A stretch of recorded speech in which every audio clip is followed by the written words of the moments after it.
வாழ்க என்றும் வெல்க என்றும் போற்றி என்றும் செய்த பகுதிகள் எல்லாம் நிறைவு செய்து போன வகுப்பிலே தான் நாம் துவங்கும் பொழுது நிறைவா சொல்லும் பொழுது சொன்னோம். ஆறாத இன்பம் அருளும் மலை போற்றி என்று சொல்லி தவிட்டாத இன்பம் சுவாமி தரக்கூடிய இன்பம். அது ஏன் தவிட்டாத இன்பம் என்று குறிப்பா ஆறாதன் தெவிட்டாதன் ஏன் சொல்லணும்? இந்த உலகில் இன்பங்கள் எல்லாம் ஒரு எல்லைக்கு மேல தொடர்ந்து அனுபவிக்க முடியாத அது தெவிட்டும் இன்பம்.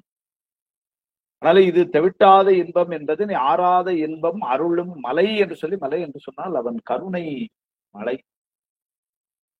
அவன் கருணை மலையாகவும் பொழிகிறான், கருணை மலையாகவும் திகழ்கிறான். அருள் நிதி தர வரும் ஆனந்த மலையே அலைகடலே பள்ளி எழுந்தருளாயே என்றெல்லாம் பின்னாடி திருப்பள்ளி எழுச்சின்னு சொல்ற. அந்த ஆறாத இன்பம் அருளும் மலை போற்றி என்று சொல்லி சிவன் அவன் என் சிந்தையுள் நின்ற அதனால் என்று சொன்னார். சிவன் என்கின்ற பெயரே, அந்த நாமமே சாந்தம், மங்களம், இன்பம், இந்த பொருள்களை எல்லாம் உடைய சொல். அப்படின்னா என்ன அர்த்தம்? அப்படின்னா இந்த குணங்களை எல்லாம் ஒரு சேர உடையவன் பெருமான். அவன் இந்த குணங்களை எல்லாம் ஒரு சேர உடையவன் மட்டுமல்ல, அவனை பற்றி நின்றோர்க்கு இந்த குணங்களை எல்லாம் நல்கும் பெரும் கருணையாளன். அது ஒரு சிறப்பு. சாந்தமாகவும் மங்களம் என்றும் இன்பம் என்றெல்லாம் இதெல்லாம் இந்த குணங்களை எல்லாம் ஒரு சேர பெற்று விளங்குபவன் சுவாமி என்பதோடு மட்டுமல்லாமல், அவனை வழிபட்டு அவனை சார்ந்து நிற்கின்ற ஆன்மாக்களுக்கு இதையெல்லாம் தரக்கூடிய கருணையும் ஆற்றலும் உடையவன் பெருமான். அந்த பெருமானை முதல்ல ஒரு வணக்கத்தில் எப்படி கொண்டு வந்தார்? சிவன் அவன் என் சிந்தையுள் நின்ற அதனால். சிவன் அவன் என்பதனை மறைமலடிகள் உரையில ரொம்ப நுட்பமா அதை பார்க்கிறார். சிவன் என்று சொல்லுவது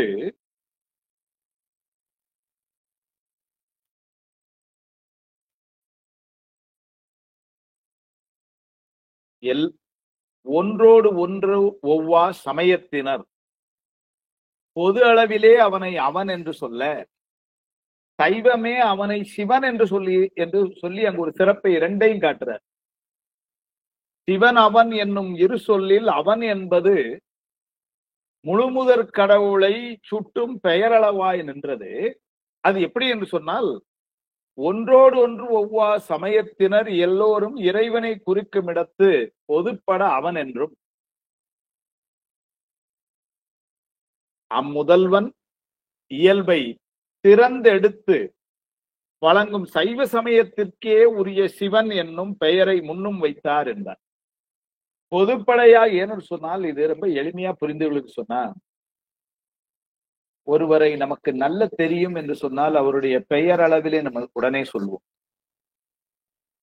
அவரை கொஞ்சம் பொதுவாதான் தெரியும் அப்படின்னவோ அவரா அப்படின்னு தான் சொல்லுவோம். அவன் என்று சுட்டு பெயர்ல தான் சொல்லுவோம். ஏன்னா நமக்கு அதுக்கு மேல அவர்கிட்ட தெரியல. ஏனைய சமயத்தார்கள் மரமேலர்கள் ஒன்றோடு ஒன்று ஒவ்வா சமயத்தார்கள் சொன்னால், பிற சமயத்தார்கள் ஒரு முழுமுதற் தெய்வம் என்ற அளவிலே அவன் என்று அந்த அளவுல தான் நின்றது. ஆனா சைவம் எப்படி இருந்ததுன்னு சொன்னார். சிவம் தமக்கே உரிய பொருள் என்று சிறப்புடைத்தாய் சிவம் என்று பேச, சிவன் எனும் நாமம் தனக்கே உரிய செம்மேனி அம்மான் அப்புறம் சொன்ன. ஆனால் இந்த சிவம் என்கின்ற பெயரளவே யாருக்குரியதுன்னா சைவத்துல ரொம்ப சிறப்பா சுவாமிக்கே உள்ளது. ஆனால் அப்பேற்பட்ட சிவன் சைவ சமயத்தார்க்கு சிறப்பாய் விளங்குபவனும் ஏனைய சமயத்தார்க்கு பொதுவாய் விளங்குபவனுமாயிருக்கின்ற சிவன் அவன் என் சிந்தையுள் நின்ற அதனால். என் சிந்தையுள் நின்ற அதனால் அவனை நான் என் அப்படின்னா என் சிந்தையுள் நான் அவனை வைத்திருக்கிறேன்னு சொல்லல, அவன் என்னுடைய சிந்தையுள் நிற்கிறான் என்று அதுவும் அவனுடைய சிறப்பாகவே தொழிலாகவே சொன்னார். இமைப்பொழுதும் என்னெஞ்சில் நீங்காதான் தாழ்வாழ்க என்று சொன்னது போல, இமைப்பொழுதும் என்னெஞ்சில் நான் நீக்காமல் வைக்கிறேன்னு சொல்லலையே, அங்கேயும் அவன் கருணையினால் நம்முடைய நெஞ்சிலே இருக்கிறான் என்று சொன்னது போலதான் இங்கேயும் சிவன் அவன் என் சிந்தையுள் நின்ற அதனால் அவன் அருளாலே அவன் தாழ் வணங்கி என்று சொன்னார். அவன் அருளாலே அவன் தாழ் வணங்கி என்று சொன்னால், உயர்ந்த நிலையிலே சைவ சித்தாந்தத்தினுடைய ஒரு உச்சமாய் சொல்லும் பொழுது பாசஞானங்களாலும் பசுஞானத்தாலும் அறிய முடியாத பொருளை அறியவே முடியாத பொருளோன்னா இல்லை, அறிய முடியும். எப்படின்னா பதிஞானத்தால். அதைத்தான் அவன் அருள் என்று சொன்னார். சிவஞான போதத்துல 6ஆம் சூத்திரத்துல ஒரு சந்தேகத்தை கேட்பார். என்ன கேட்பாருன்னா, இறைவன் நம்மால் நம்முடைய அறிவினாலே உணரக்கூடிய பொருளோ என்று கேட்பார். ஆமாம், உணரக்கூடிய பொருள் அறியக்கூடிய பொருள்னு சொன்னா என்ன சிக்கல் ஆயிடும்னா, நம்முடைய அறிவினாலே அறியக்கூடிய பொருள் எல்லாம் அழியும் தன்மையுடையன. அறிவினால் அறிந்த யாவும் அசத்தாதல் அறிவினரு சிவப்பிரகாச சாத்திரம். அப்ப இறைவன் அழிவான்னு ஆயிரும். ஐயோ, அப்ப நம்மால் அறிய முடியாத பொருள் அப்படி சொல்லிடலாம். அப்படின்னு சொன்னா என்ன ஆயிடும்னா, அறியவே முடியாத பொருள் இல்பொருள் என்று ஆயிடும். அப்படின்னா அப்படி ஒரு பொருள் இல்லை. முயல் கொம்பு, ஆகாய தாமரை, இதெல்லாம் இல்லாத பொருள்கள். அப்ப இறைவனை அறிய முடியும்னு சொன்னா அவன் அழிவான்னு ஆயிடும். இறைவனை அறிய முடியாதுன்னு சொன்னா இல்பொருள் ஆயிரும். அப்ப என்னதான் சொல்றது அப்படின்னா, உணர்வுறு அசத்தியனின் உணராது இன்மையன் சூத்திரம் சொல்லிட்டே இருந்தார். சொல்லிட்டு எப்படி செய்யணுங்கிறது 9ஆம் சூத்திரம் சொன்னார். ஊனக்கண் பாசம் உணரா பதியினர்.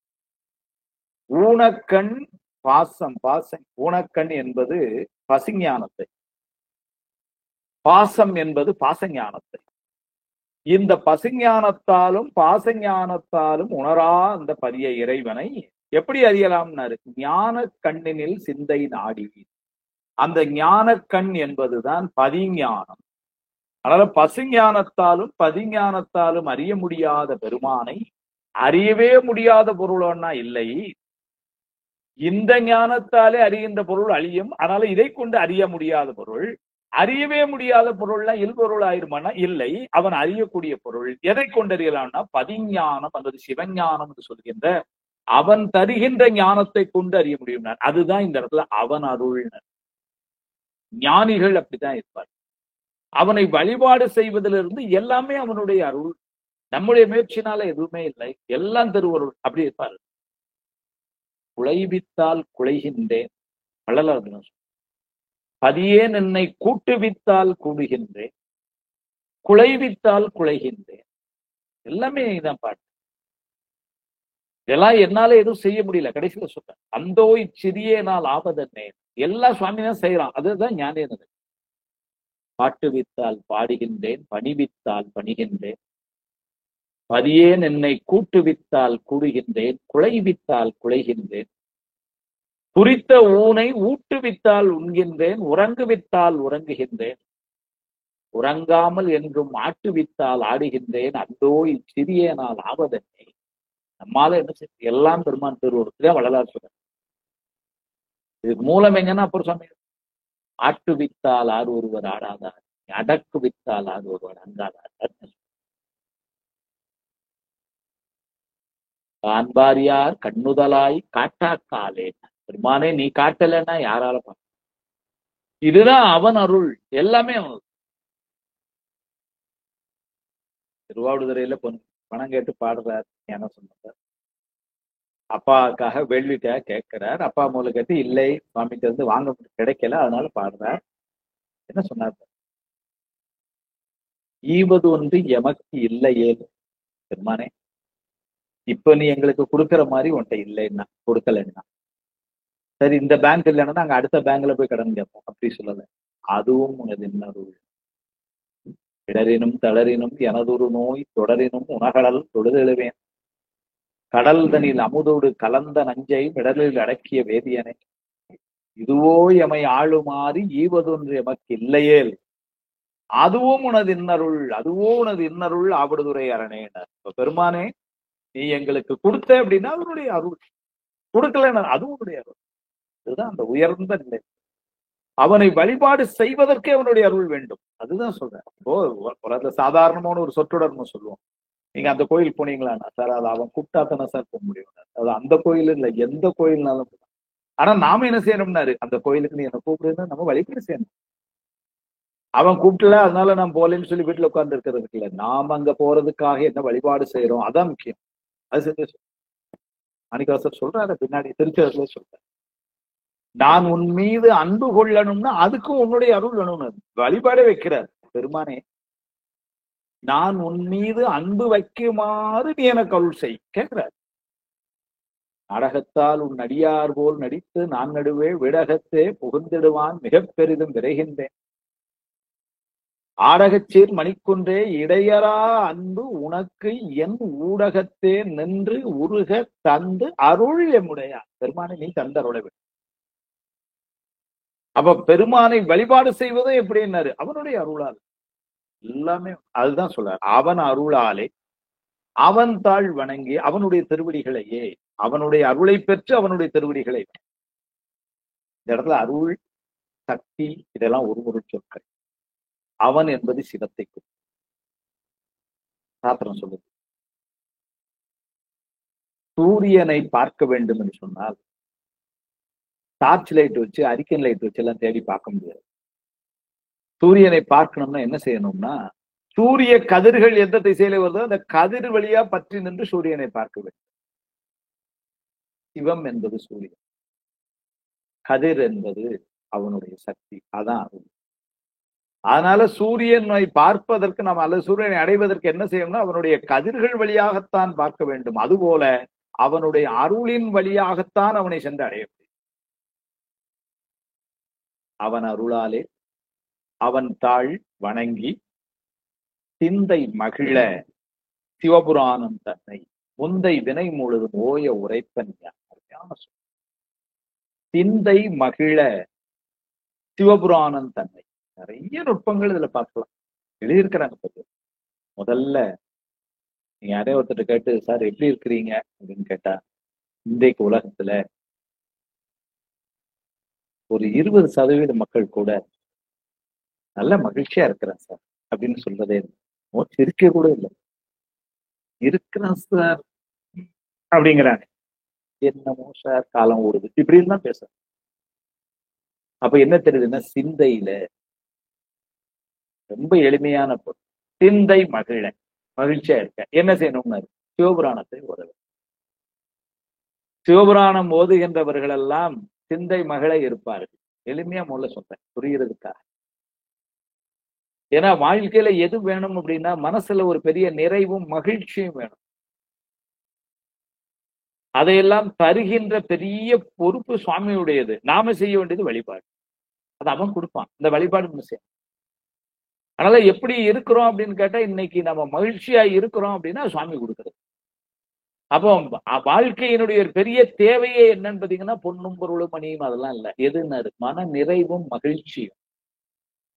அந்த மகிழ்ச்சி கிடைக்கிறதுக்கு அதுக்கு என்ன சார் வழியினாரு? ஒரே வார்த்தையில சொன்னாரு, சிவபுராணம் தன்னை ஓத வேண்டும். சிந்தை மகிழ என்ன செய்யணும்? சிவபுராணம் ஓத. எளிமையா முதல்ல பொருள். இன்னொன்னு அந்த சிவபுராணத்தை எப்படி ஓத வேண்டும் என்று சொன்னால், சிந்தை மகிழ ஓத வேண்டும்.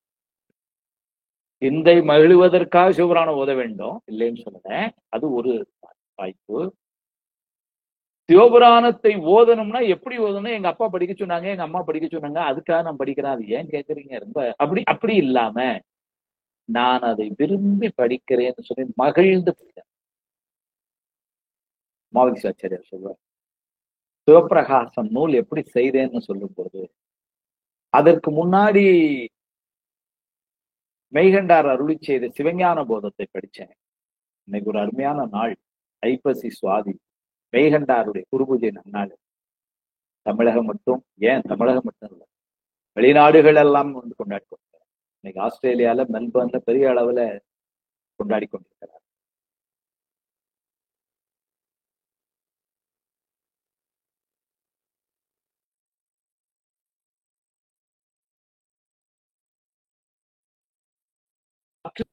திருவடிகள் போற்றி விளம்பிய நூல் அவை இரண்டும் விரும்பி நோக்கினர்.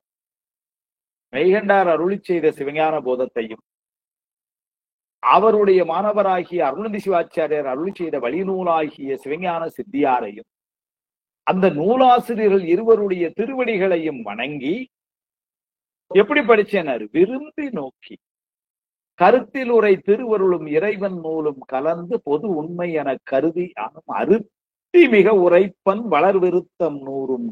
அது எப்படி அதை நான் இந்த புத்தகம் செய்யறேங்கிறார் சிவபிரகாசம். செய்யறதை எப்படி சொல்றேன்னாரு?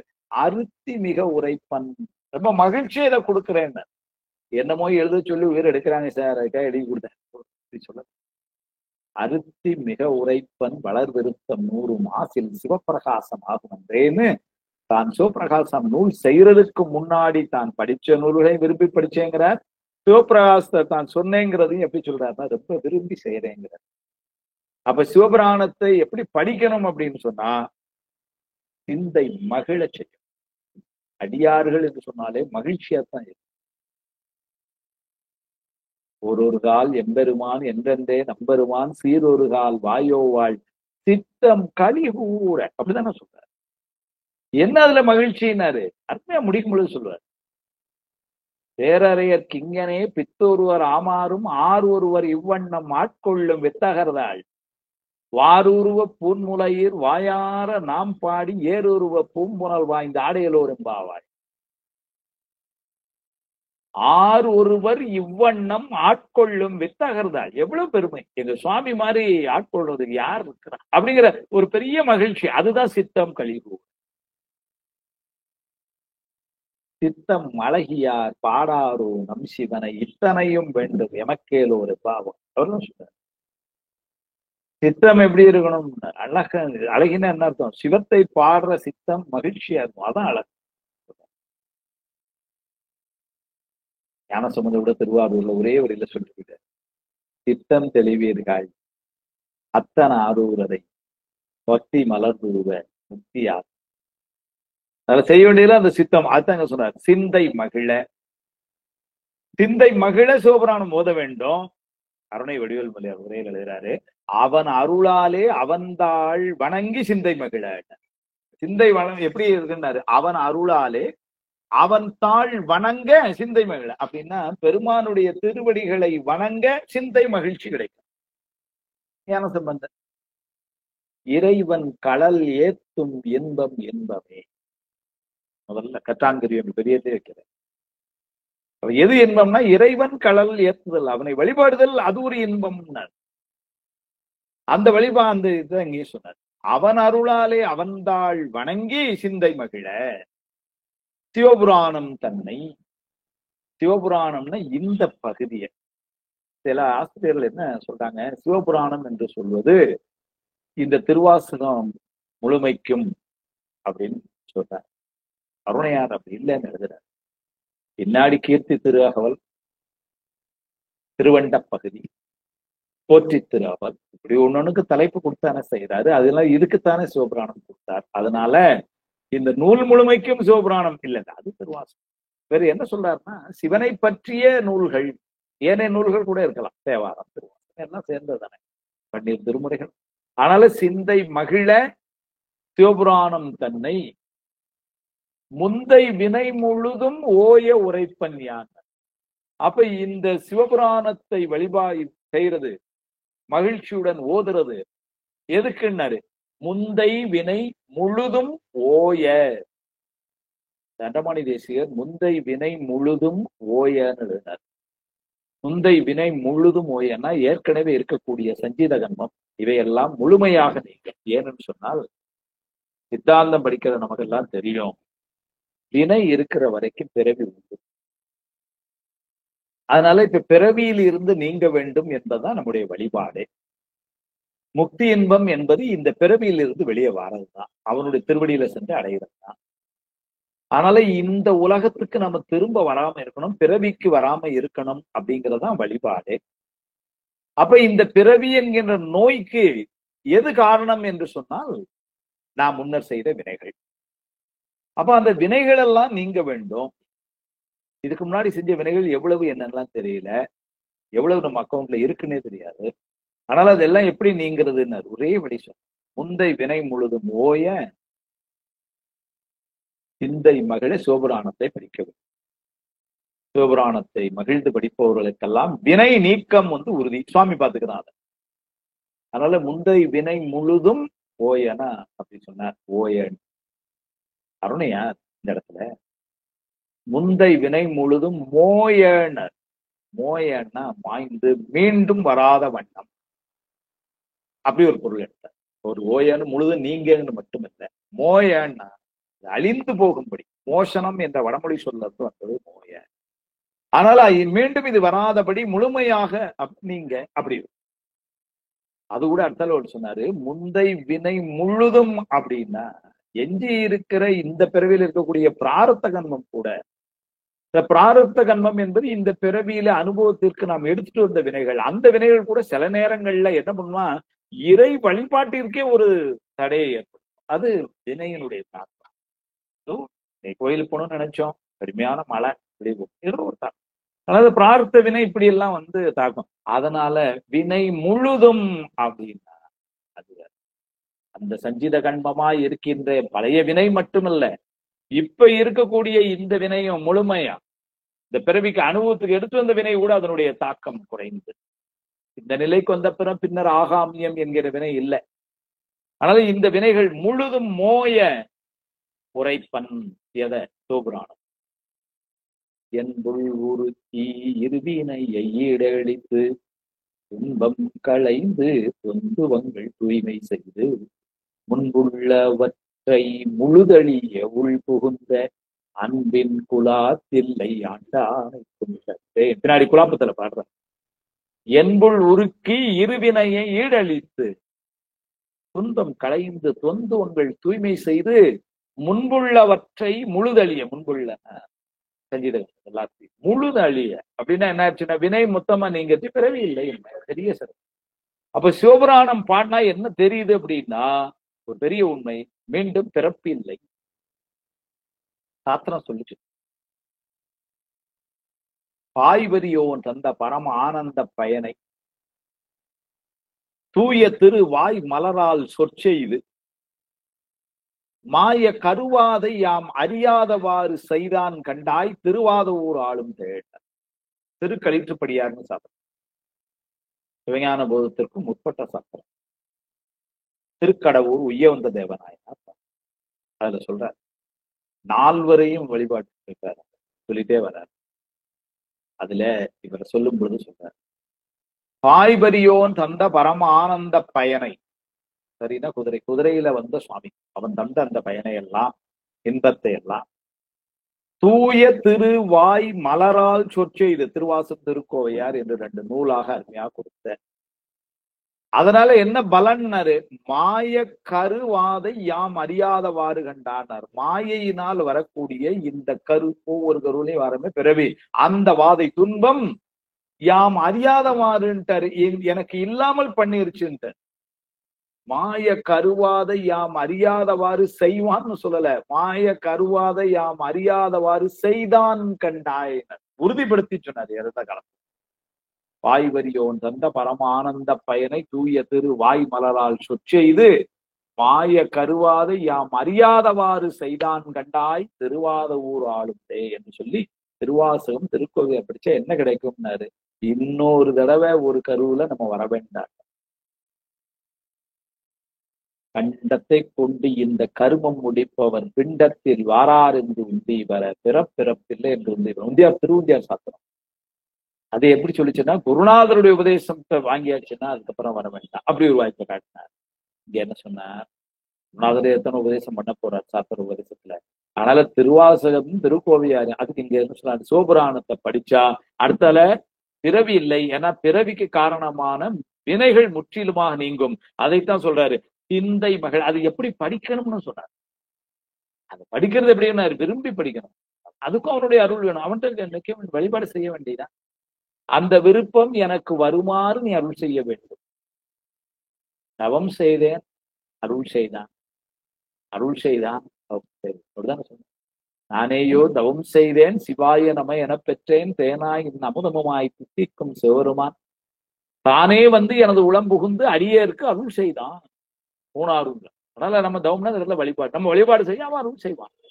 அப்ப அந்த அருள் பெறுவதற்கு நம்ம என்ன வழிபாடு செய்யணும், அந்த வழிபாடுக்கு அதுக்கும் சாமி உதவி செய்வான். அதனால அவன் அருளாலே அவன்தாள் வணங்கி சிந்தை மகிழ சிவபுராணம் தன்னை முந்தை வினை முழுதும் ஓய உரைப்பன் யான் கண்ணுதலான் தன் கருணை கண்காட்ட வந்தெய்தி. நுதல்னா நெற்றின்னு அர்த்தம். கண் நுதலான் அப்படின்னா நெற்றியிலே கண்ணை உடையவன் சுவாமி. நெற்றி கண்ணை உடையவன்னாலே அது ஒரே ஒருத்தர் சுவாமிக்கு தான் போறோம். அதனால கண்ணுதலான் தன் கருணை கண்காட்டனர் அப்படின்னா அவன் வந்து நெற்றிக்கண் அல்ல, நெற்றிக்கண் எங்கான்றும் யாருக்கு அது பயன்படுத்தினாரு? குணம் தீயாரை மரக்கருணை ஆட்டி ஆட்கொள்ளதாய் இருக்கவும் தனவனை காம நம்ப விட்டான், நெற்றிக்கண்ணால பார்த்தாரு, எரிஞ்சு சாம்பலாயிட்டான். அதனால இது என்ன சொல்லாரு? தவறு செய்தவர்களை கண்டித்து திருத்துகின்ற மரக்கருணை. அதுவும் கருணை தான், அது மரக்கருணை என்று. அந்த மரக்கருணையில அதுகள்லாம் இங்க நெற்றிக்கண் பொதுவா பயன்படுத்தல வருது. அது சொல்றாரு, நெற்றிக்கண் எங்கான்றும் குணம் தீயாரை மரக்கருணை காட்டி ஆட்கொள்வதாய் இருக்கவும் சுவாமி எனக்கு என்ன பண்ணார்? அடியேனுக்கு கருணை கண் காட்டி. பொதுவா கருணை அல்லது ஒரு உணர்வுகளை வெளிப்படுத்துகின்ற ஒரு புலன் இந்த கண் என்பது. நீங்க கண்ணை பார்த்தாலே தெரியும், ரொம்ப கோபத்துல இருக்கார் சார், இப்ப ஒண்ணும் பேச வேண்டாம். இது காதை பார்த்தா தெரியாது, மூக்கு பார்த்தா தெரியாது.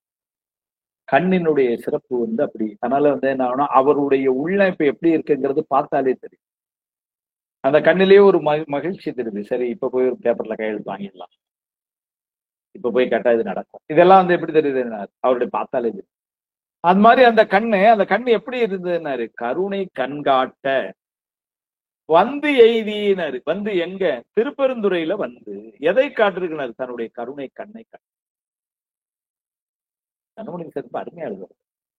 கருணை கண்காட்ட வந்து எய்தினா ஒரு பொருள், அவன் தன்னுடைய கருணையை அவனுடைய கண்கள் மூலமாக காட்டி, என நயன தீட்சை செய்து வைக்கிறான். ஆனால இவர் நேரடியா பார்த்தவரு. ஆனால அதற்காக அவன் திருப்பெருந்துறை வந்து அப்படி ஒரு பொருள். இன்னொன்னு என்னன்னா, பெரியவர்கள் ஆணை இல்லாமல் அனுமதி இல்லாமல் நாம வந்து அங்க பகல்ல போக முடியாது. வந்து ஒருத்தரை பார்க்க போனோம்னா அவருடைய அனுமதி வேணும். அது வந்து சொல்றாரு, அது எப்படின்னாரு? அவன் கண்ணை காட்டினாதானே சார் போக முடியும் அப்படி சொல்றாரு. அவன் கண்ணை காட்ட, அவன் கருணை கண்ணை காட்ட நான் போய் நீங்க ஒரு குறிப்பு காட்டாம நம்ம குருநாதர் பக்கத்துல போலாமா? போகக்கூடாது. அப்ப அந்த குறிப்பு எழுதுனாரு, கண்ணுல காட்டணும். பக்கத்துல ஒருத்தன் சொல்றாரு, அவன் அப்படி ஒரு குறிப்பு காட்டியுமே எனக்கு எந்த தகுதியும் இல்லாமல் அவன் காட்டினா, ஆனா நான் வந்து அதுக்காக ரொம்ப வருத்தப்படுறேன். ஏன்னா என் மேல எந்த தகுதி இல்லாமலுமே அவன் அப்படி கருணையை காட்டுறானே அப்படின்னு வருத்தப்படுவேன். பொருத்தம் உண்மையேன் பொய்மை உண்மையேன் போதை எந்தனை புரிந்து நோக்கவும். எனக்கு என்னப்பா தகுதி இருக்கு? நம்ம ரெண்டு பேத்துக்குள்ள வந்து பார்த்தா என்ன பொருத்தம் சொல்ல முடியும்? நீ கருணையே வடிவானவன், நான் இந்த உலக இன்பங்களுக்கால இருக்கு. நீ பேரறிவாளன், யாவற்றையும் ஒரு சேர அறியக்கூடியவன், யாவற்றையும் யாரும் அறிவிக்காமலே அறியக்கூடியவன். நான் அப்படி இல்லை, சொன்னதான் தெரியுது. அதுவும் ஒரு நேரம் ஒண்ணுதான் அறிய முடியுது, இன்னொன்னு வரனா இதை விட்டுட்டுதான் முடியும், விட்டுதான் அறிய முடியுது. இப்படி எல்லா வகையிலும் வந்து பார்த்தேன்னா உனக்கு எனக்கு என்ன பொருத்தம்? உன் பக்கத்துல எதுல சொல்ல முடியும்? பொருத்தமின்மை, பொய்மை உண்மை என்பது என்ன பாருங்க, எனக்கு மனசு பூரா பொய் தான். உண்மைன்னு என்ற ஒண்ணு சொன்னா அது என்ன? ஒரே ஒரு உண்மை என்ன? ஃபுல்லா பொய். அது பொய்மை உண்மை. பொய்மைங்கிறது அந்த ஒரு வகையில பார்த்தா உலகியல் பொருள்கள் மேல நாட்டம். பொய்மை உண்மை போத என்று இப்படி இருந்தும் உன்னில் உன்னோடு எந்த வகையிலும் பொருத்தம் இல்லாமலும் பொய்மையே வாழ்க்கையாய் ஒரு வாழ்ந்து கொண்டிருக்கின்ற என்னையும் எப்படி சொன்னார் பாருங்க? போத என்று, போதன்னா வான என்ன வான்னு நீ வந்து நோக்கினாய், தகுதியும் இல்லை ஒரு என்னையும் ஆண்டு கொண்டு என்னருள் புரியும் எம்பெருமான் பள்ளி இருந்தருடாய். இன்னிசை வீணையர் யாழினர் ஒருபால் இருக்கொடு தோத்திரம் இயம்பினர் ஒருபால் துண்ணிய பிணை மலர் கையினர் ஒருபால் தொழுகையர் அழுகையர் துவழ்கையர் ஒருபால் தென்னியில் அஞ்சலி கூப்பினர் ஒருபால் திருப்பெருந்துறை உரை சிவபெருமான் என்னையும் அப்படின்னு என்ன அர்த்தம்னா இப்படி மேல சொன்ன இந்த பட்டியல்ல ஒரு இடத்துல கூட இல்லாத என்னையும் ஆண்டு கொண்டு இன்னருள் புரியும் எம்பெருமான் பள்ளி எழுத அதே மாதிரி இங்க சொன்னார், பொருத்தமின்மையேன் பொய்மை உண்மையேன் போத என்று போதன வாழ் போத என்று என்னை புரிந்து நோக்கவும். அப்பமாவது எனக்கு என்ன பண்ணியிருக்கணும், ஒரு வருத்தம் மனசு இருந்தோம். எந்த தகுதியும் எந்த பொருத்தமும் இல்லாத என்னை அவன் வாழ்ன்னு சொல்றான்னா எவ்வளவு கருணை அவனுக்கு அப்படின்னு எனக்கு என்ன பண்ணியிருந்திருக்கணும், ஒரு வருத்தம் வந்திருக்கணும். வருத்தம் இன்மைய வரலைய. என்ன காரணம்? வஞ்சம் உண்மை மலம் பண்றதால. அரத்தமேனியாய் அருள்சை அன்பரும் நீயும் அங்கெழுத்தருள். அரத்தமேனே தத்தமேனியாயின சோப்பாட்சியாய் நீ மட்டுமல்ல அருள்சை அன்பரும் நாடருள் பெற்ற அன்பர்களும் இங்க எழுந்தருளி நீங்க எல்லாம் அங்க போயிட்டு இருத்தினாய் என்ன இங்க நீ என்ன விட்டு இருத்தினாய் முறையோ எம்பிரான் வம்பனேன் வினைக்கு இறுதி இல்லை. அருமையான உருக்கம் திருச்சதம். அதனால அங்க சொல்லும் பொழுது எப்படி சொன்னாலும் புரிந்து நோக்கவும். அவ்வாறு கருணை கண்காட்ட அதான் சொல்றாரு, கண்ணுதலான் தன் கருணை கண்காட்ட அதற்காகவே திருப்பெருந்துரைக்கு வந்தருளி வந்து எய்தி எண்ணுதற்கு எட்டா எழிலார் கலல் இறைஞ்சினார். எண்ணுதற்கு எட்டார் மனம் என்கின்ற கருவியை கொண்டு சுவாமியை நினைப்பதற்கு எண்ணுதல் மனத்தால் நினைத்தல் அதற்கும் கூட அவன் அப்பாற்பட்ட மன்னர். அப்படின்னா என்ன அர்த்தம்னா, சுவாமியினுடைய சிறப்பு நம்மால நினைக்கிறதுக்கு கூட அவன் அதை விட தாண்டி இருக்கிறான். எண்ணுதற்கும் எட்டான்.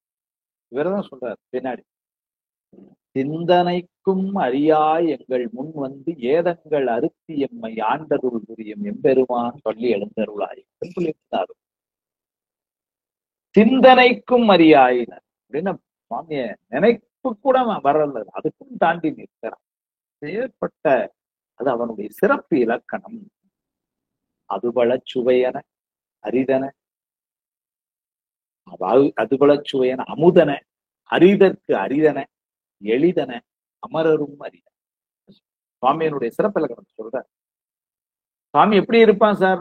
அது ஒரு பழசுவை போல. ஓ, பழச்சுவைன்னு எங்களுக்கு தெரியுமே, நாங்க நிறைய சாப்பிட்டுருக்கோமே அப்படின்னு அடுத்த வார்த்தை என்ன பண்றாரு, அமுதன. அமுதம் தேவலோகத்துல கிடைக்கிறது, அது நாங்க பார்த்தது கூட இல்லையே, அது மாதிரின்னா இப்ப எங்களுக்கு தெரியலையே. அரிதற்கு அரிதன ரொம்ப அரிதான. சரி சார், அப்ப விட்டுருங்க, அதை கிடைக்காது அப்படின்னா அப்புறம் என்ன பண்ண விட்டுறலாம் அப்படின்னா எளிதன. எளிமையா கிடைக்குமா அப்படின்னு நம்ம பெறலாம் அவனை பற்றி கொள்ளலாம்னு நினைக்கும் பொழுது ஒரு வார்த்தை போட்டார், அமரரும் அறியா. இதுவரை தேவர்களுக்கே கிடைக்கும் பழச்சுவை. நீங்க சரி தெரியும் நினைக்கும் பொழுது அமுதம். சரி, அரிதற்கு அரிதுன்னீங்க, சரி பரவாயில்ல, அப்ப நமக்கெல்லாம் இல்லை விட்டுறலாம் அப்படின்னு நினைச்சா எளிதுன்னீங்க. சரி, எளிது அப்படின்னா பற்றி கொள்ளலாம்னு பக்கத்துல வந்தா தேவரோட பக்கம் என்ன சார் சொல்ல, இது அவன் இதுதான் இது அவனுடைய சிறப்பு இலக்கணம். கூடவே தோல்ல கையை போட்டு அலைஞ்சது சுந்தரமூர்த்தி. இவ்வளவு நட்பு சகமார்க்கம் என்று உன்னை நமக்கு காட்டிய பெருமையே அந்த நட்பு. நம்மை உமக்கு தோழமையா தந்தனம்னு திருவாரூர்ல சுவாமி எல்லாம் சொன்னான். அத்தோழமையினால எவ்வளவு பொருள்கள் கேட்டு வாங்கி உரிமையாக எல்லாம் பாடினவர். அவ்வளவு உரிமை, அவ்வளவு உரிமையா கூட இருந்தவற்றை போய் பெருமான பற்றி சொல்லுங்க, எப்படின்னு எங்களுக்கு சொல்லுங்க. ஒரே பத்துல சொல்ற, இன்ன தன்மையன் என்ற அறிவன்னாய் மாற்ற. இன்ன தன்மையன் என்று அவனை தெரிய முடியாதுங்கிறது. இன்ன தன்மையன் என்ற அறிவன்னாயம்மான். சரி சார், அப்ப கிடைக்கவே மாட்டானாரு. எளிவந்த பிரான். அதுதான் இன்ன தன்மையன் என்று பொன்னும் மெய்ப்பொருளும் தருவானை போகமும் திருவும் புணர்ப்பானை பின்னை என் பிழையை பொறுப்பானை பிழையலாம் தவிர பணிப்பானை இன்னதன்மையன் என்ற அறிவண்ணாயம்மானை எளிவந்த விரானைனர். அதுதான் ரொம்ப. அதனால சுவாமி அப்படியும் இருக்கிறான். அது அவனுடைய திருவும். அதுல நாம யாருமே முடிவு பண்ண முடியாது. என்றும் ஓர் இயல்வினை என நினைவு அறியத ஞானசம்பந்தத்துக்கு திருநெல்வேலி பற்றி என்றும் ஓர் இயல்பினர் என நினைவு அறியான்னாரு. எப்பவும் ஒரே தன்மைன்னா சாமியை சொல்ல முடியாதுன்னாரு. அவன் ஒண்ணுமே நம்மளால செய்ய முடியாது. அதுதான் சொன்னார். ஏன்னு சொன்னால் அது அவனுடைய சிறப்பு இலக்கணம். எந்த நிலையில இருக்கான் அதுதான் இங்க சொன்னாரு. மனத்தால் அதுக்கே முடியாம எண்ணுதற்கு எட்டா அப்படிப்பட்டமான அடியவர்களுக்காக வாரான். அதையும் சொல்றாரு 6ஆம் சூத்திரத்துல சொல்லுவாரு. வாக்கு மனோ அதீதன்னு எழுதுவார் மெய்கண்டார்.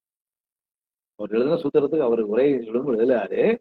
வாக்கு மனோ அதீதன்னார். அப்படின்னா வாக்குக்கும் அவனை இன்ன தன்மையன் என்றெல்லாம் சொல்ல முடியுமானார்? சொல்ல முடியாது. அதே மாதிரி மனசு அளவில் அவனை நிறுத்த முடியுமான? முடியாது. அகலமாய் யாரும் அறிவு அரிது அப்பொருள். அதே பொருள் எப்படி வந்ததுன்னாரு? சகலமாய் உருவந்தாங்கி வாராங்குருநாதர். அது அவனுடைய கருணை. திருவுந்தியார் சாத்திரம் சொல்ல அகலமாய் யாரும் அறிவறித பொருள் சகலமாய் வந்ததென்று உந்தி பெற தானாக தந்ததென்று உந்தி பெற. நம்முடைய முயற்சினாலே அவனை இடலாம் நினைச்சு அது முடியாது.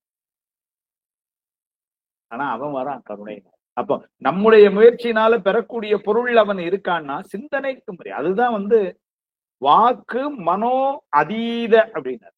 வாக்கிற்கும் மனத்திற்குமே எட்டாத, அதீதன எட்டாத. ஆனால் எப்படி இருக்கிறான்னாரு? கோசரமாய் நிற்கலான். ஆனா சிக்கிறான். அப்படி வாக்குக்கும் மனசுக்கும் எட்டாத பொருள் அவன் அருளாலே அவன்தாள் வணங்குவார்க்கு அவன் எப்படி இருக்கிறான்னாரு? கோசரமாய் அவர்களுக்கு அகப்படுவானவன். சிக்கன பிடித்தேன்கிறார். கிடைக்கிறான்.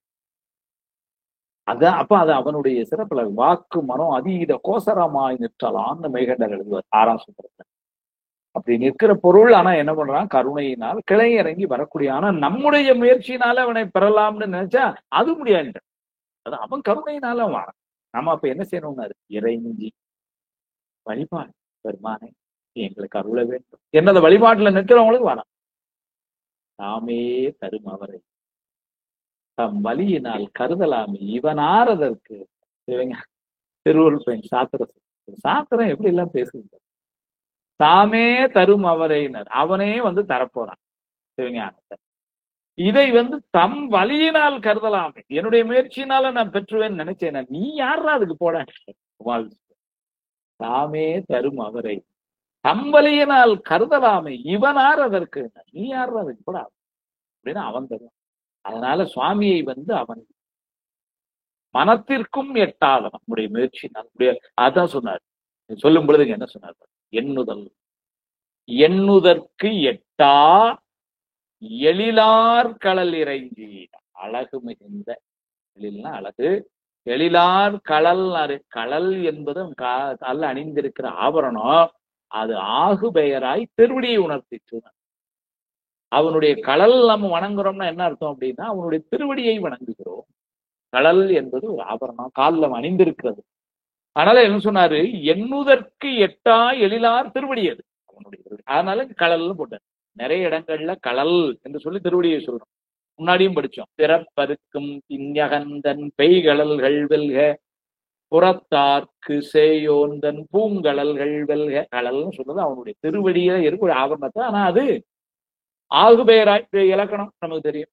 இந்த ஊர் நல்ல ஊர் அப்படின்னா என்ன அர்த்தம் அப்படின்னா அங்க இருக்கிற மக்கள் நல்ல மக்கள். அதை வச்சு சொல்ற அது ஆகுபெயர். அதனால அப்படி சொன்னார். எண்ணுதற்கு எட்டா எழிலார் கடல் இறைந்தி அது வழிபாடு செய்ய. அப்ப அந்த வழிபாடு செஞ்சால் அது எப்படி இருக்கும்னாரு? அவன் தருவான். அவனே உடன் தரப்போறான். நம்முடைய முயற்சியினாலெல்லாம் பெற முடியாத அந்த பொருள் வழிபாட்டுக்கு இறங்கி எப்படி இருக்கும்னாரு? தானே கிளறங்கி வரப்போகுது. செய்து ஒவ்வொருத்தரையும் ஆட்கொள்ள அப்படிதான் செய்யுது. யாரையுமே நான் இருக்கிற இடத்துக்கு வாங்க நான் உங்களை ஆட்கொள்றேன்னு சொல்லலையே. மாணிக்கவாசர் ஆட்கொள்ளும் போது கூட எப்படி வாரார்? திருப்பெருந்துறைக்கு எழுந்தருளி 999 சிவகணங்களோட முந்தின நாள் இரவே திருப்பெருந்துறையில இரவு கிட்டத்தட்ட ஏன்னா சூரிய அஸ்தமனத்துக்கு அப்புறம் கிட்டத்தட்ட ஒரு 15 நாளிகைகள் கழித்து அப்படிங்கிறார். 15 நாளிகைன்னா கிட்டத்தட்ட 6 மணி நேரம். அந்த 6 மணி நேரம் கழிச்சுன்னா சூரியன் போய் ஒரு 7 மணி இருட்டு பரவேதி. அதுக்கப்புறம் கிட்டத்தட்ட ராத்திரி 12 1 மணி. 1 மணிக்கு மேல என்ன சொன்னாரா? மாணிக்கவாசருடைய மாயாமலம் நீங்கிற காலம் அப்படின்னு சொல்லி நீங்க அது வரைக்கும் வெயிட் பண்ணி அதுக்கப்புறம் என்ன பண்றாரு? தான் வந்திருந்த இந்த கூட இருந்தாங்களே 999 அடியார்கள் சங்கம கூட்டம், அதுல இருந்து விலகி சுவாமி எங்க போறான்னாரு, மஞ்சனச்சாலையினர் அப்படின்னா வந்து மானாக்கட்டம். அங்க போய் என்ன பண்றாரு, இப்பவும் கூட வந்து பாத்தீங்கன்னா சுவாமிக்கு அபிஷேகம் செய்யற அந்த நீர் திருமஞ்சன நீர். எங்க ஊர்ல விக்ரமசிங்கபுரத்துல திருமஞ்சன முடுக்குன்னு ஒண்ணு இருக்கு. ஏன்னா அந்த வழியாதான் ஓட்டில போய் சுவாமிக்கு அபிஷேகத்துக்கு நீர் எடுத்துட்டு வருவாங்க. அந்த சந்துக்கு திருமஞ்சன முடுக்குன்னு அங்க சொல்றாரு சுவாமி, மஞ்சன சாலை நீதிக்கிறார். அங்க போய் சுவாமி என்ன பண்ணாரு, குளிச்சு எனக்கு தீட்சை கொடுக்கணும், அதுக்கு அப்படி வாரான். தூய உடம்பினன் தான் கீழங்க வந்ததுனால அதுக்கு தக்கன அவன் எல்லாரும் மாதிரியும் இருந்துக்கிறான். வந்து சுவாமின்னு தெரியப்படுது. ஆனாலும் எப்படி நான் குளிச்சு அடுத்த ஒரு வார்த்தை சொல்லுவாரு, சிவந்த பட்டாடை உடுத்தினர். சிவப்பு நிறத்துல ஒரு பட்டாடை தீட்சை கொடுக்குறது திருவாரூர். தீட்சை வாங்குகிற ஞான மாணிக்கவாசர் எப்படி இருந்தாரு, பெண் துகில் ஆடை வைத்தினார். தீட்சை வாங்குறவர்கள் பெண் துகில் ஆண்களா இருந்தார். அது வெண் துகில்னாரு. அதுக்கு உரை எழுதின வேர்பிள்ளை அந்த துயில் என்பது 2000 அல்ல. ஏன்னா இடுப்புல ஒரு வேட்டையோடு நிற்கிறது, அதுக்கு மேல துண்டு கட்டி இருக்கணும், 2 ஆடை இருக்கணும். அது எப்படி இருக்கணும், அது வெள்ளையா இருக்கணும். இது யாரு, தீட்சை வாங்குறவனுக்கு இலக்கணம். கொடுக்குறவர் எப்படி இருக்கணும்னாரு, கொடுக்குறவருக்கு இலக்கணம் இருக்கு. நம்ம அதெல்லாம் பார்த்ததே இல்லை. வாங்குற இலக்கணமே நமக்கு சரியா தெரியலையே, அப்புறம் கொடுக்குறவர்களுக்கு கொடுக்குறவருக்கு இலக்கணம் இருக்கு. ஆகமத்தை சொல்லு, சிவந்த வட்டாடை உடுத்தி செங்கல நீர் மாலை அணிந்து அப்படி இருக்கணுமா. அதனால சுவாமி என்ன பண்ணா இதெல்லாம் பொருத்தமா செய்யலாம். ஏன்னா ஒரு நடிப்புன்னு வந்த அப்புறம் அவன் எப்படி நடிப்பான், ரோல் ஒரு கேரக்டர் எடுத்தான்னா கம்ப்ளீட்டா அதை அப்படியே எடுக்கிறான். அதனால என்ன பண்ணான், காலையிலேயே போய் அந்த ஸ்நான கட்டத்துல மஞ்சன சாலையில போய் கங்கை நீர் என்ன பனி நீர்னார், சந்தனமும் புணுகும் எல்லாம் அந்த நீரை உடம்பு பூரா தடவி அந்த கங்கை நீரன்னா பனி நீர் அதுல வந்து குளிந்த தண்ணீரை குளிச்சு இது சிவந்த வட்டாடை உடுத்தி அப்படிலாம் வந்து எப்போ காலையில அநேகமா அவங்க சொல்ற டைம் பார்த்தா ஒரு 3:30-4 மணி தான் இருக்கும். அதுல வந்து உட்கார்றான். இவரை அந்த அப்போ தீட்சை கொடுக்குறான். அதெல்லாம் அந்த செய்தி சொல்றாரு. அதுதான் இங்க வந்து சொன்னார், எண்ணுதற்கு எட்டா எழிலார் கடல் இறங்கி அந்த திருவடிகளை பணிந்து வணங்கி எதுக்கு நான் வந்து செய்ய, பெண் நிறைந்து மண் நிறைந்து மிக்காய், பெண் நிறைந்து மண் நிறைந்து மிக்காய் அப்படின்னா என்ன அர்த்தம்னா, இந்த வெண்ணூலகமும் இந்த மண்ணூலகமும் எல்லா பகுதியிலும் அவன், ஏன்னா அவன் இல்லாத இடமே கிடையாது. அப்படி ஒண்ணு அவனுடைய ஞாபகத்துக்குள்ள ஒன்றும் நீ அல்லை அன்றி ஒன்றில்லை யார் உன்னை அறிய கேட்பார். இவர்தான் சொல்ற உலகத்துல உள்ள எல்லா பொருளும். அதனால இது விண் நிறைந்து மண் நிறைந்துன்னு சொல்லிட்டனால மேல விண்ணுலகம் கீழே மண்ணுலகம் சொன்னால இடைப்பட்ட எல்லா பூதங்களோடும் சுவாமி அவன் இருக்கிறான். அதான் இவரே சொல்றாரு, பூதங்கள் தோறும் நின்றாய் எனினல்லால் போக்கிலன் வரவிலன் என நினைப்புலவோ கீதங்கள் பாடுதல் ஆடுதல் அல்லால் கேட்டறியோம் உனை கண்டறிவார். பூதங்கள் தோறும் நின்றாய் எனினல்லால்.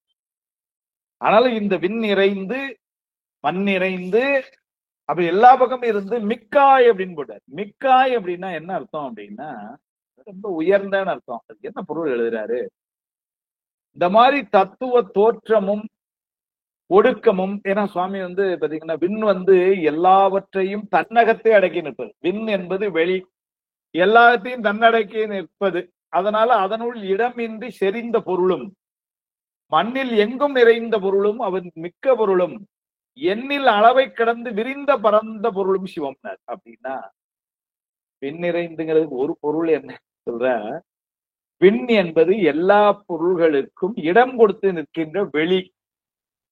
ஆஹா, அந்த வெளிக்கு அது உள்ளேயும் அடங்காத பெருமான் சுவாமி. விண் நிறைந்து அப்படின்னா விண் இருக்கு மேல அப்படின்னு நிறைந்து நிறைய சொல்ல முடியாது. அது மாதிரி அப்ப என்னன்னா ஒரு வகையில விண்ணாகவும் மண்ணாகவும் எல்லா பொருளாகவும் ஒரு பொருள், இன்னொன்னு அந்த பொருளுக்குள்ள அடங்காமல் நிறைந்து எல்லா பொருளுக்கும் இடம் கொடுத்து நிற்கின்ற விண்ணையும் கடந்து நிற்பவன் சுவாமி.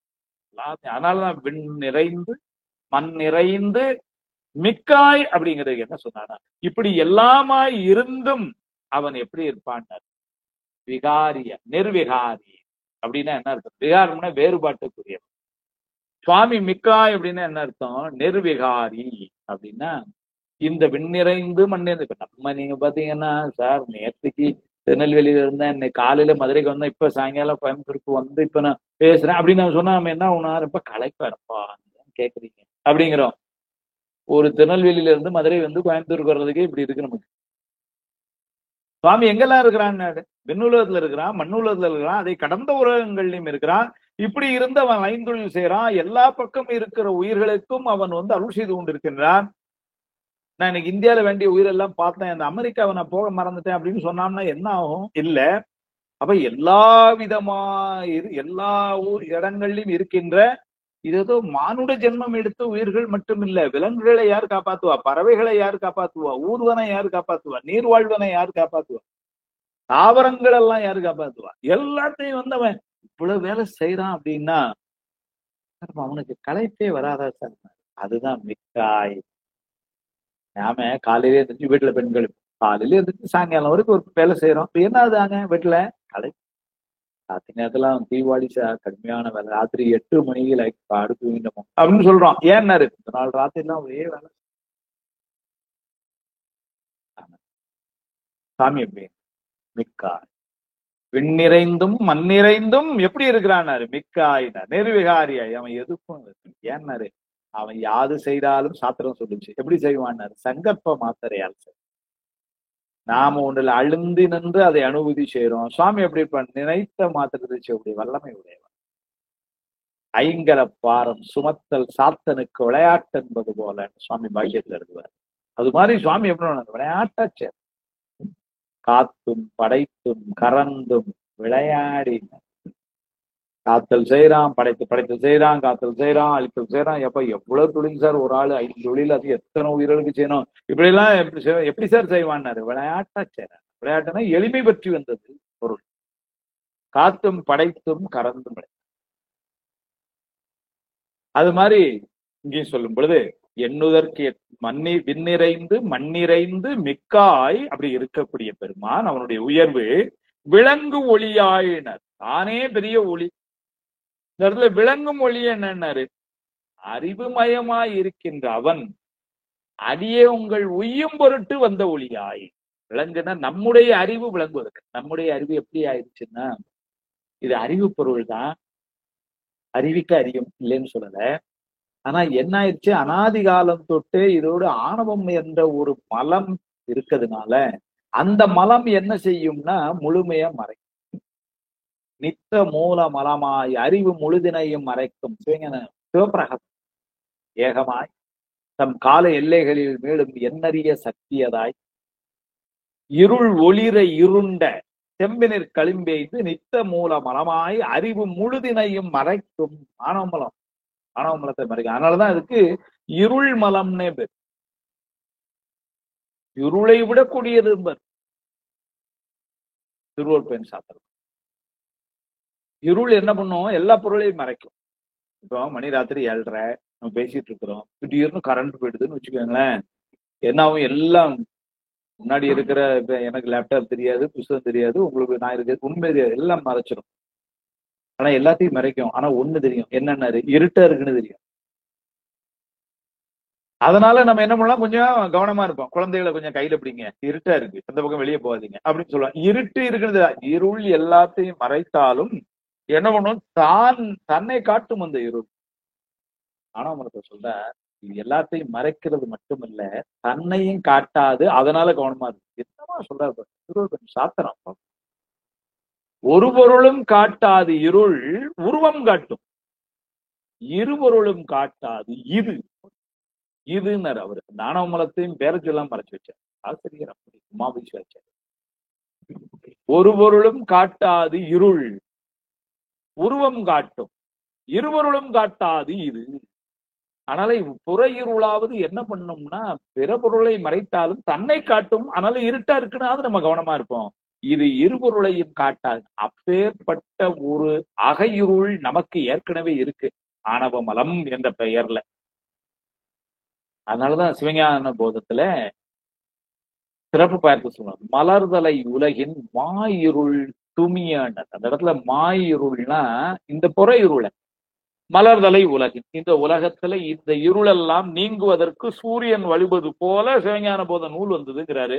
அந்த இடத்துல சொல்லும்போது சுவாமி சொல்லுவாரு, மாயிருள் அப்படின்னா மாய்கின்ற இருள் அப்படின்னு அர்த்தம். மாய்கின்ற இருள்லாம் என்ன அர்த்தம்? நீங்குகின்ற இருள். ஆமா, இப்ப இன்னைக்கு ராத்திரி 7:30 8 மணிக்கு இருளா இருக்கு, நாளை காலைல 6 மணி ஆச்சுன்னு வச்சுக்கோங்க, சூரியன் வந்துடும், இருள் நீங்கிரும். அப்ப இந்த இருளுக்கு ஒரு மாய்வு உண்டு. அது கூட வினைத்தொகை உள்ள மாய்ந்த இருள், மாய்கின்ற இருள், மாயப்போகின்ற இருள். இந்த இருள் எது? புறையிருள். இது மாய்கின்ற இருள் என்பதனாலேயே மாயாத இருள் ஒன்று ஒன்று என்பதை பெறப்படுகிறது. சிந்திச்சிருக்கிறார் பெரியவர். இது மாய்கின்ற இருள் அப்படின்னா, இது உடைஞ்சு போற பொருள் அப்படின்னு நான் சொன்னேன்னா, அப்ப உடையாத பொருள் ஒண்ணு இருக்குங்கிற மாதிரி. மாய்கின்ற இருள் அப்படின்னு சொன்னா அப்ப மாயாத இருள் ஒண்ணு இருக்கு, அதுதான் ஆணவ மலம். இந்த இருள் எல்லாம் சூரியன் வந்தவொன்னு போயிடும். அந்த இருள் அப்படி இல்லை. இந்த சூரியன் வந்தெல்லாம் அந்த இருள் போகாது. அந்த இருள் போகணும்னா இறைவன் பொருள் வேணும், சிவஞான பொருள். அந்த நூல் அப்படி சொல்ற, மலர்தலை உலகின் மாயிருள் புதிய பலர் புகழ் ஞாயிறு பலரின் நல்லதை காண்டல் செல்லா கண்போல். சூரியன் வரலைன்னா இந்த இருள் நீங்காது. அது போல சிவஞான பொருள் இல்லைன்னா இன்னைக்கு மெய்கண்ட குருபூஜை வேற செஞ்சுக்க. ஆனாலும் சொல்றாரு, விண்ணிறைந்து மண்ணிறைந்து மிக்காய் அப்படின்னா நிர்விகாரியாய் உயர்ந்து நிற்கின்ற பெருமான் விளங்கு ஒளியாயினர். நம்முடைய அறிவு விளங்குவதற்கு, விளங்குதல் என்று சொன்னால் அந்த இருள் நீங்கி ஒளி பெறுதல், அதுதான் விளங்குதல். சொல்ல முடியாது, சில நேரங்கள கேட்கணும். நான் சொன்னது நல்ல விளங்குச்சா உங்களுக்கு அப்படின்னு என்ன அர்த்தம்? ஒரு தெளிவு கிடைக்குதா? எப்ப தெளிவு கிடைக்கும்? நல்ல வெளிச்சம் இருந்தா தெளிவு கிடைக்கும். விளங்குதல், விளக்கம், சொல்லலாம் வருது. அதனாலதான் திருவள்ளுவர் பயன்ல தலைப்பே பாத்தீங்கன்னா 10 அதிகார தலைப்பு போடும்போது எப்படி போட்டார் பாருங்க. சுவாமி குருநாதரா வந்து உபதேசம் செய்யறான், அது அருள் உருநிலை. அவன் என்ன உபதேசம் செய்வான்? அது அறியும் நெறி. அப்ப அவனுடைய உபதேசத்தை பட்ட உயிர்கள் எப்படி இருக்கும்? அதனுடைய உயிர்கள் வெளிச்சம் பெறும், ஒளி பெறும். ஏன்னா அவனுடைய அந்த இருள் நீங்கும், அவனுடைய உபதேசத்தை வாங்கினால. அதனால தலைப்பு என்ன போட்டார்னா, உயிர் விளக்கம். அறியும் நெறி, அருள் உருநிலை, அறியும் நெறி. அடுத்தால என்ன போட்டார்னா உயிர் விளக்கம். அந்த உயிர் விளக்கம் பெற்றா எங்க போகும்னா முக்தி நிலைக்கு போகும். அதனால அடுத்த தலைப்பு இன்புறு நிலை என்று போட்டார். இப்ப மாபுசி ஆச்சாரியார் திருவள்ளுவர். அப்ப இந்த இடத்துல விளங்கு ஒளியாய் அப்படின்னா விளங்குகின்ற, நாம் விளங்குவதற்கு இந்த உயிரானது இதுகாரும் மறைக்கப்பட்டிருக்கின்ற ஆணவ மலம் என்பது அந்த இருள் நீங்குவதற்கு ஒளியாய் வந்த பொருள். வெண்ணிறைந்து மண்ணிறைந்து மிக்காய் விளங்கொளியாய் எண்ணிறந்து எல்லை இலாதானே. எண்ணிறந்து அப்படின்னா, எண்ணி என்பது எண்ணிக்கைங்கிற அளவு. எண் இறந்து அப்படின்னா எந்த ஒரு எண்ணிக்கைக்குள்ளும் இல்லாமல் அளவை கடந்து இருப்பவன். அவனை ஏதாவது ஒரு எண்ணிக்கைக்குள்ள சொல்ல முடியும். இவ்வளவு ஒளி விருந்தியவன் பேச முடியுமா? இவ்வளவு தூரம் அவனுடைய ஆட்சி பேச முடியுமா? எதையுமே. அதனால எண் நிறைந்து, அதனால அதில் எதுலையுமே அளவை எல்லாம் கடந்து நிற்பவன். அதனால எண்ணிக்கைக்குள் அடங்கியும் அடங்காதும் என்று சொல்லி பழைய உரையில சொல்றான். எதற்குள்ளும் அடங்காமல் சுவாமி அப்படி இருப்பவன் எல்லை இல்லாதான். அவனுக்குன்னு எந்த இடத்தாலும் காலத்தாலும் எதுலையுமே அவனுக்கு எல்லை இல்லை. எல்லை இல்லாதான். நமக்கு எல்லை உண்டு. உங்க ஊர் எது சார்? இது அவ்வளவுதான். உங்க இடம் எவ்வளவு இருக்குன்னு சொல்லுங்க அப்படின்பா. இந்த 3 சென்ட் தான் இடம், அதுக்கு அடுத்த கோர்ட்ல உங்களுக்கு நீ கால் வைக்க கூடாது. ஏன்னா ஒரு எல்லை உண்டு. எல்லாத்துக்குமே ஒரு எல்லை உண்டு. உங்களுக்கு எவ்வளவு சார் பணம் இருக்கு? ஒரு எல்லை இவ்வளவுதான் இருக்கு சொல்ல முடியும். எதுனாலும் ஒரு எல்லை உண்டு. சுவாமி வந்து அப்படி சொல்ல முடியாது. எல்லை இல்லாதான், எதற்குமே எல்லை கிடையாது. தன்னுடைய உரையில அருமையா எழுதுவார். இன்ன பொருளாவான் இன்ன பொருள் ஆகான். அவன் இன்ன பொருள்னு சொல்ல முடியாது. இன்ன பொருள் இல்லை, இன்ன பொருள் ஆவான், இன்ன பொருள் ஆகான்.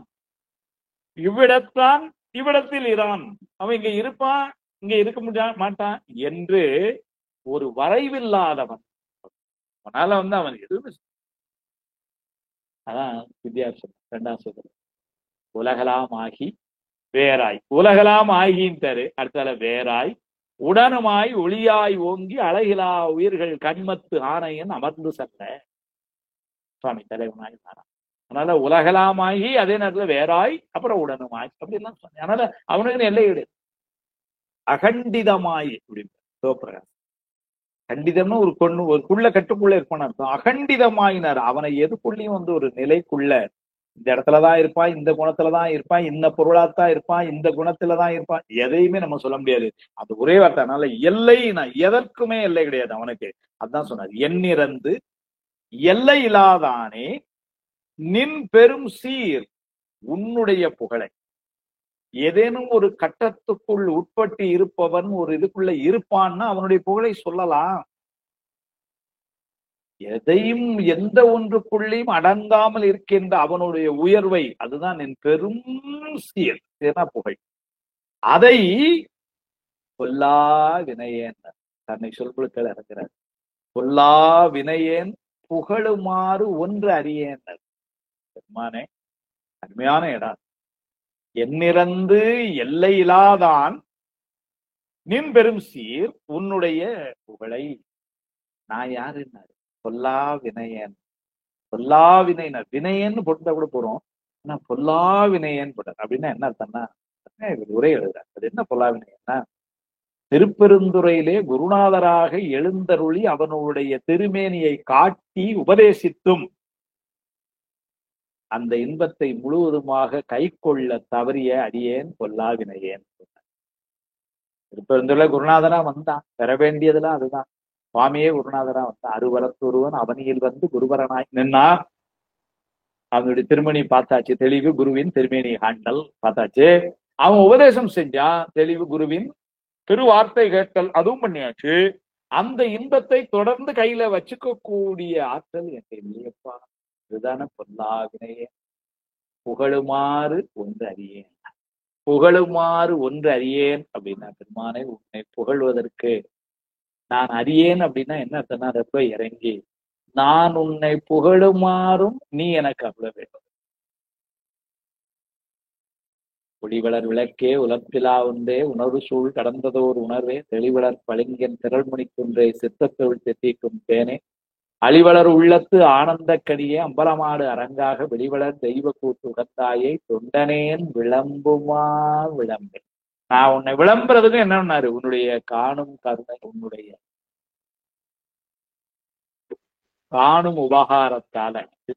11ஆம் சூத்திரம் பின்னாடி சொல்லு, நீ நான் உன்னை விளம்புமாறு நீ விளம்பி எனக்கு அருள் செய்ய வேண்டும். அதுதான் இந்த இடத்துல புகழுமாறு ஒன்று அறியன்னா, நான் உன்னை புகழுவதற்கும் நீ எனக்கு உதவியாய் நிற்க வேண்டும். நானா என்னப்பா என்னுடைய பொல்லாவினை என்று சொல்லி, எண்ணிறந்து எல்லை இலாதானே நின் பெரும் சீர் பொல்லா வினையேன் புகழுமாறு ஒன்று அறியேன் என்று இறங்கி சொல்லியிருந்த அந்த அளவிலே இந்த சிந்தனை நிறைவு கொண்டு வரோம்.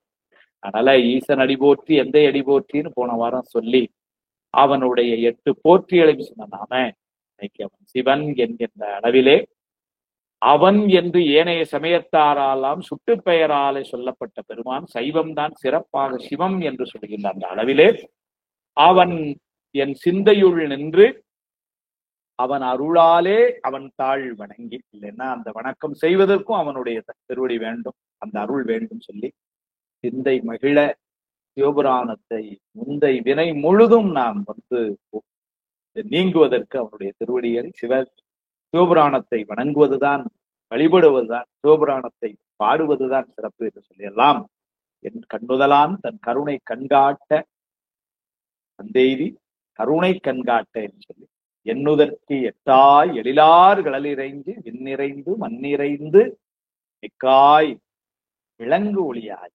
எண்ணிறந்து எல்லை இலாதானே என் பெரும் சீர் பொல்லா வினையேன் புகழுமாறு ஒன்று அறியேன் என்று சொல்லி இன்றைய சிந்தனையை இந்த அளவிலே நடத்துவதற்கு துணையாயிருந்த திருவருளுக்கும் குருவருளுக்கும் கலந்து சிறப்பித்த அடியார் பெருமக்களுக்கும் ஒருங்கிணைக்கின்ற சகோதரியாருக்கும் எல்லோருக்கும் என்னுடைய அன்பையும் நன்றியும் சொல்லி இந்த அளவிலே நிறைவு செய்வோம்.